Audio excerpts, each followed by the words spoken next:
તમને વારંવાર ગેસ થાય છે અને ગેસ થાય ત્યારે તમે દવા લઈ લ્યો છો. તમને એ દવા તમારા ગેસના લક્ષણોથી તો રાહત આપશે, પણ એ વારંવાર થશે. તો વારંવાર થાય છે તો એનું મૂળ કારણ સમજવું બહુ જરૂરી છે.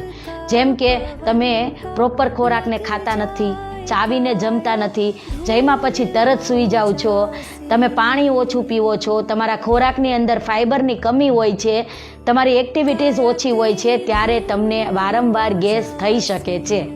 તો બદલાવ શું કરવાનો છે? માત્ર ને માત્ર દવા ઉપર નથી જીવવાનું, પણ એનું મૂળ કારણ સમજીને એમાં બદલાવ કરવાનું છે. અમુક દિનચર્યાને તમારી આદત બનાવી લેવાની છે.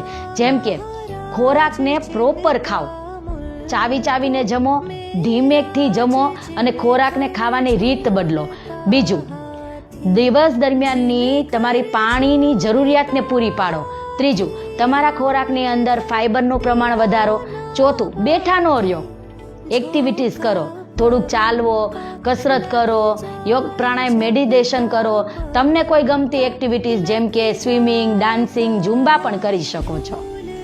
આ આદતને તમે નિયમિત જ્યારે અપનાવશો ત્યારે ધીમે ધીમે તમારી ગેસ થવાની પદ્ધતિ ધીમી પડી જશે અને તમે સ્વસ્થ જીવી શકશો.